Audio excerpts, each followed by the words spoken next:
guys, I'm out here to take a YouTube video to show you that we just pulled a moose out of the woods here. I shot 6.5 300 Weatherby, that's actually my wife's, but bull moose right back here and pulled it out of the woods. You see here, made a trail right back to the moose. We swung in beside it, we flipped it on the sled and then drug it out here in the open so that we can flip it off the sled here in a minute and skin it up. Anyways, I'll show you a little bit how to skin a moose here. I call it the best way, the best tasting, and the fastest way to skin a moose. And I hope this will be a blessing and a help to you guys. Thank you.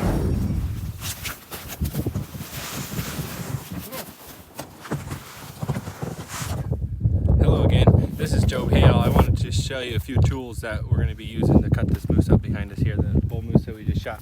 So first of all, Dewalt sawzall. Make sure you bring a couple extra batteries if it's real cold. This will come in really handy later. And then CUTCO knife, must have. This CUTCO knife, hunting knife, the CUTCO website. And this knife is a lifesaver. I've skinned 10 moose with it before I sent it in to get sharpening. Lifetime warranty, sharpen. It is amazing. And it'll save you a lot of time and a lot of effort. You don't have to sharpen your knife while you're cutting a moose. It'll be really good. And then the other knife I use is a flipping blaze. And really the only part to use this is the gut hook knife. This is to keep from cutting the gut open when you're skinning the skin off. So this is very important too. I really like the flipping blades one, the one that folds up. It's concealed, nice, it goes on your side nicely. So we're gonna get started here. First thing, I grab this leg and I wring it. I wring all the legs around here so I can cut them off easily. Got this guy in that back leg here. And then I make a dent in the snow here. And flip him up on his back.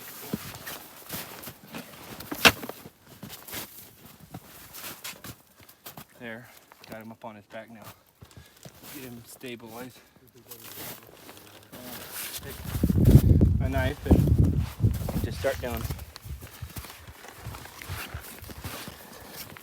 You always want to cut from underneath up because you don't want to cut the hair going down because it'll make hair go everywhere and be very bad for it. And then just do this all the way up to here. Right after I shot the moose, the really important thing is that you go up and you cut his throat as quick as possible when it's safe to do so, because it helps bleed out all the extra blood in the moose, and that'll make it taste a lot better in the end, because as much blood as you can get out of there while the heart is pumping, the better off you'll be. So just wanted to touch on that. That's why his throat is sliced in half there. Always carry my CUTCO knife around when I'm out, just in case right after I shoot a moose I can run up and cut his throat. A lot of times the moose is still breathing and moving around, but I do it in a safe way. If I need to shoot it again real quick, and then I'll come and cut his throat. So now that I did that, I'll over here, I'll finish down. This is easier done with the gut hook knife. And you go down the belly here. This is the biggest thing I use this knife for, is going down the belly, because it helps not run into the gut. And once I'm past the gut there, I'll come up here and keep cutting it. And then if I do this first, it basically just opens everything up so that I can just focus on skinning when I get to skinning, instead of getting back and forth. And so typically I start really anywhere, but I like to start on the front leg here and just start pulling this skin off, keeping the hair back. You want to keep right up against the hide there, just cut that membrane, peel that off real good, get the hair off of the knife.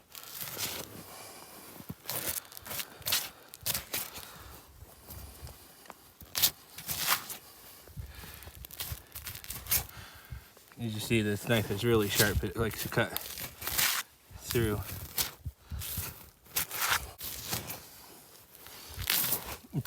This is always the hardest part, is to get this started. Once you get this started, it goes much easier.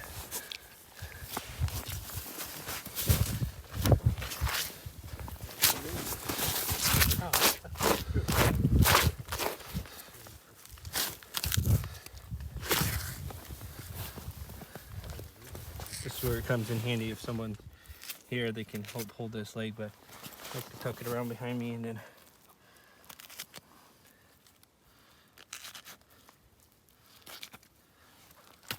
once you get it past that, you can.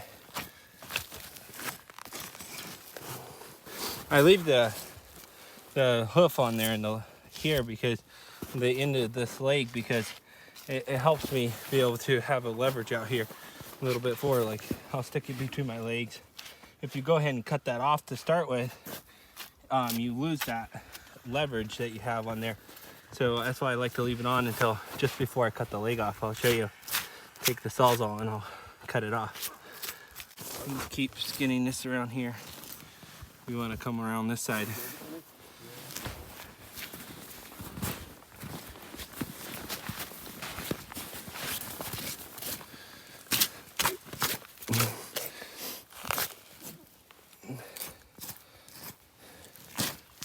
You always want to go back and do the pressure points, like the highest point where you pull on the hide. That sets it free from other spots. So when you pull on the hide, like if I pull on this hide right here, right back here is where it's pulling the most. And so then I can continue on. Sometimes you can feel like you're getting a bind because you don't know where to cut. You can't hardly cut. So then I see the next high spot is back here. So you just keep going.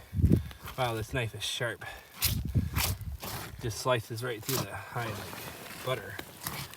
And a lot of times I'll just go through here and I'll pick off little hairs, because I'm really particular about keeping the hair off, because the hair is what has all the germy and the gamey taste to it. So if you let the hair get on the hide, the hair get on the meat, then you end up putting that gamey taste on the meat. So especially if it's important if a moose is in rut, when they're in rut, they have all that stinkiness on the outside. And if you get it on the meat, that'll make the whole meat taste like that ruddy moose. So I am very particular about not getting hair.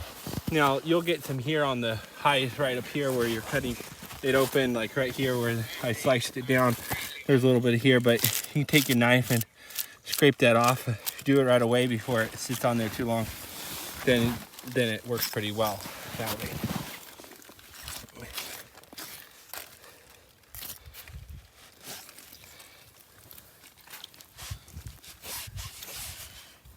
This is a hard part right here, getting around this back part here.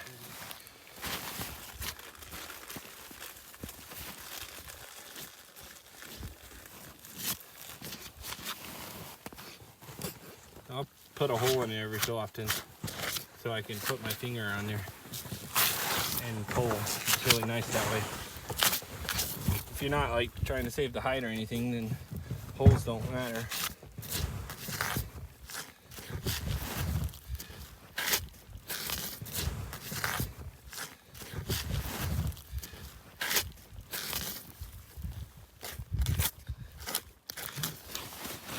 Okay, so once I get this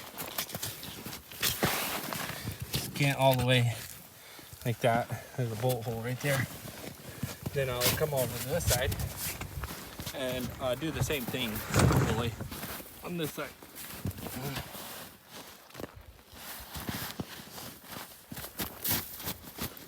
And this is the part where I'll speed it up. But we'll go ahead and video this side, but I'll speed it up for you so you don't have to watch the same thing over again.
So now that I'm done doing that, I got the whole hide off. I'll just come through here and just scrape some of this hair off. Because again, I really want to keep it as clean as possible. And here, it's way easier to take the hair off than at home, because when you get home, this hair will be dried on there. And it'll be really hard to get off. There will still be some hair on it when you get home. You can't avoid hair altogether. But you can definitely do your wife a huge favor by pulling the hair off. It becomes a very good spot for putting knives because the head is sticking up and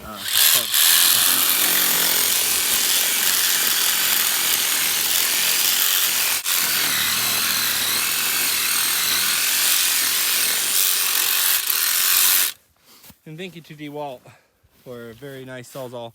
I just got this one the other day. Actually, I used to use the old one, the handle, really nice 20 volt. I get these really sharp blades that work pretty good. This one's actually been getting dull.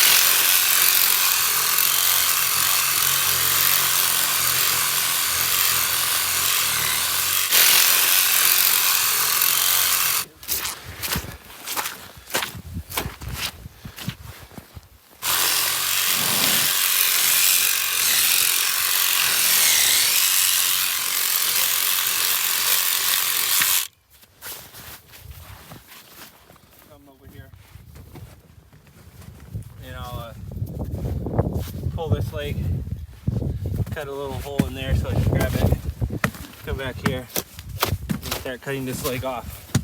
So on the front legs there's no joint, so I just cut this down here very nicely like this, cut it all the way off, and then pull that off. You always want to set it on clean snow. So there's the front leg. Then back leg. Come a little closer here. Get right down here. So you want to start this leg, cut it on here. Now this one has a joint in it, so you want to cut right to the joint. You see that right there? And you also want to take all the meat off the back here, the back part. So you want to keep cutting, and you just run your knife along the bone until you get all that meat off of there. You keep pushing on the leg and pushing it around. And there's a bone right here you want to slice down really nicely. Go all the way down to the back strap. Take that back part off completely, because it's very helpful there. And so that's the hind leg. Toss that over here.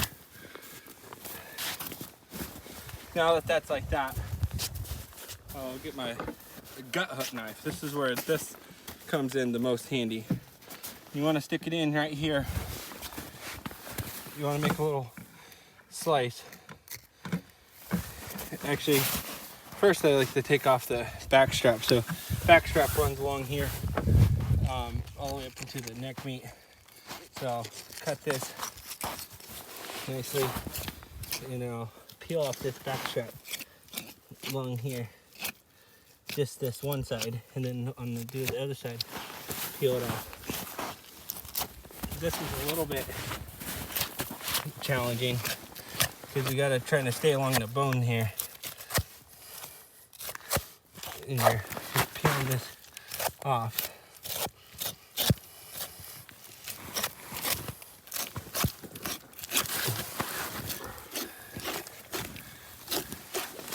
Get this up here and cut the head off in a minute, and there's the back strap. So now once you do that, so you got this nice pretty rib going along here, I'll find this last rib. It comes down right here, stick you a little knife in there, and then I'll do this. And you see those guts they're wanting to peel out there. So you want to just keep those in there. You want to keep from cutting those guts. Again.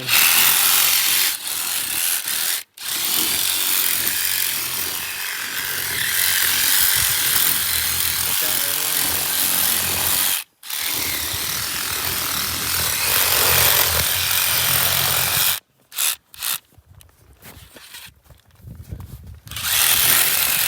coming up here. I'm gonna change blades because this blade's getting kind of dull.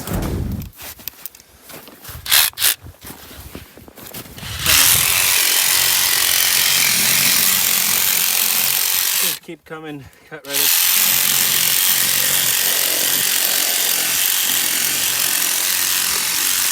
And then take my knife and finish peeling this rib off because it's connected right here.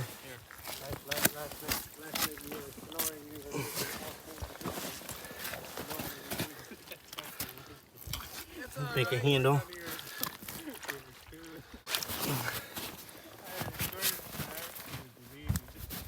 There, now that's done. So you see how I left this whole part here open, so it's all connected. And the reason I did that is so the guts don't fall out that way. Now you just stick this knife back in here and you can cut this. And then I'm gonna spin this moose around.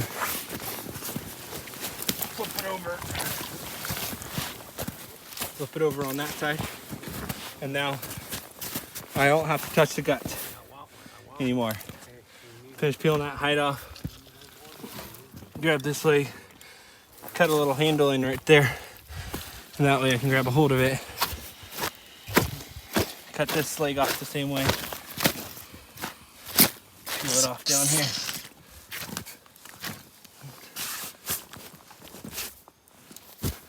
Put that in the clean snow.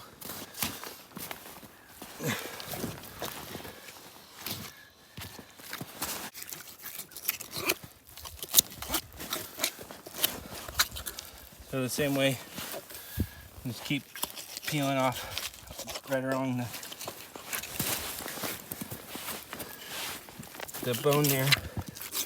There's the joint through there.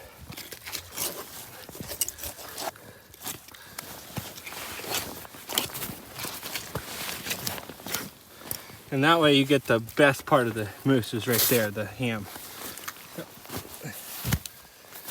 And then once you do that, flip this head over that way. And then I can take off this back strap. Same deal, cut along here. You can tell where you are at. And then start peeling it off.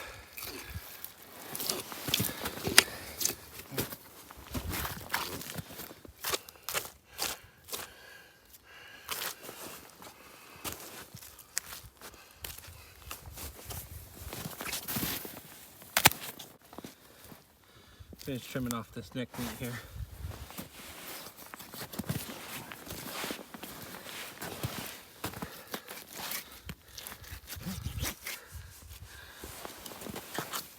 I'll just go ahead and remove this head. You want to hand me that sawzall?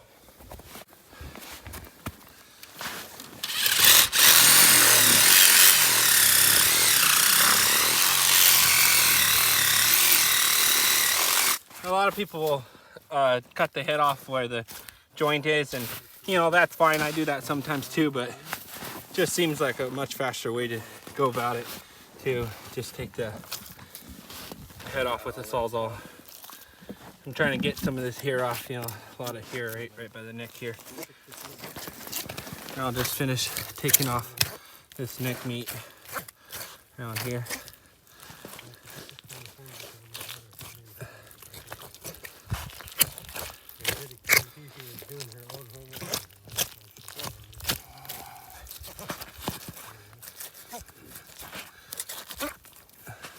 Yeah. So now, same story with the, just cut this through a little bit. Helps with the knife because sawzall. It depends on the blade. It won't even cut meat. These blades will cut meat pretty well.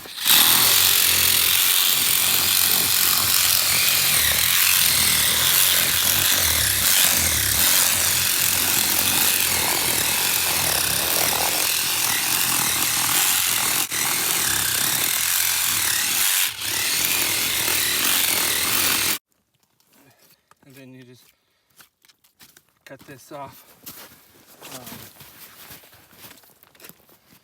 then this membrane here separates the guts and organs.